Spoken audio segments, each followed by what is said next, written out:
வணக்கம். சாதிய வன்கொடுமைகள் இல்லா இளைஞர் இந்தியா.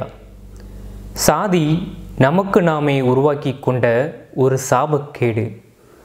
இடஒதுக்கீடு என்ற பெயரில் நீ மேலிடம் கீழிடம் என்று பிளவு ஏற்படுத்துகிறது சாதி. சாதி ஒரு சாக்கடை. எல்லா கழிவுகளும் ஒன்றாய் சேர்ந்தால் சாதியின் சாக்கடை உருவாகிறது.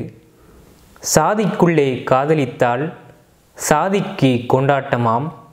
சாதி விட்டு காதலித்தால் இங்கே கொலை கொண்டாட்டம்தான். நீங்கள் எந்த ஆளுங்க என்ற கேள்வியே ஒருவரை ஒருவர் வேறுபடுத்தி பார்க்கிறோம். செய்யும் தொழிலை வைத்து இவங்க இந்த ஆளுங்க அந்த ஆளுங்க என்று சொல்வது கேவலம் அல்லவா? பள்ளிகளிலும் பணியிடங்களிலும் பதவிகளிலும் பரவி கிடக்கிறது சாதி எனும் தொற்று நோய். குடிக்கும் குடிநீர் தொட்டியில் மலம் கலப்பது, ஆணவ கொலை செய்வது என அடுக்கடுக்காய் 1000 வன்கொடுமைகள்.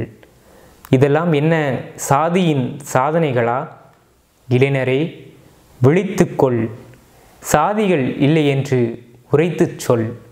சாதியை மறந்து சாதனைகள் புரி.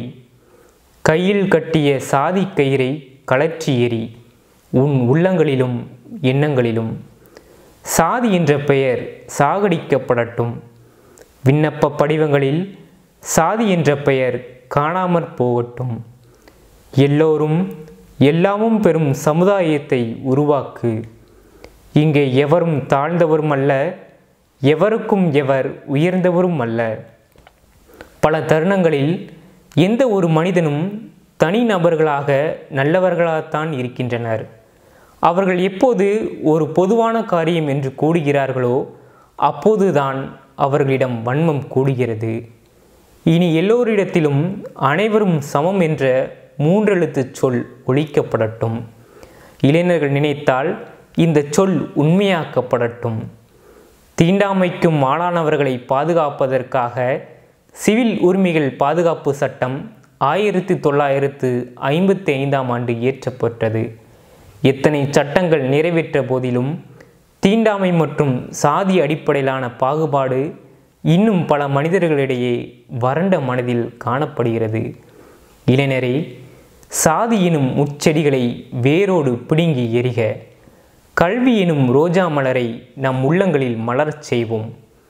100 இளைஞர்களை தாருங்கள், புதியதொரு பாரதத்தை உருவாக்கி காட்டுகிறேன் என்றார் சாமி விவேகானந்தர்.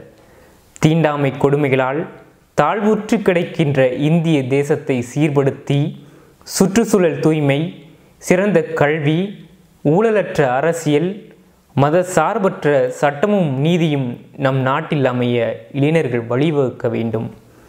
புதிய புதிய நல்லெண்ணங்களை உருவாக்குவோம். பெயருக்கு பின்னால் சாதியை சுமக்காதே, உன் சாதனையை சேர்த்துக்கொள். அதுதான் உன்னை யாரென்று காட்டும். சாதிய வன்கொடுமைகள் இல்லா இளைஞர் இந்தியாவை புதிய தலைமுறைகளால் சாத்தியம் செய்வோம். நன்றி.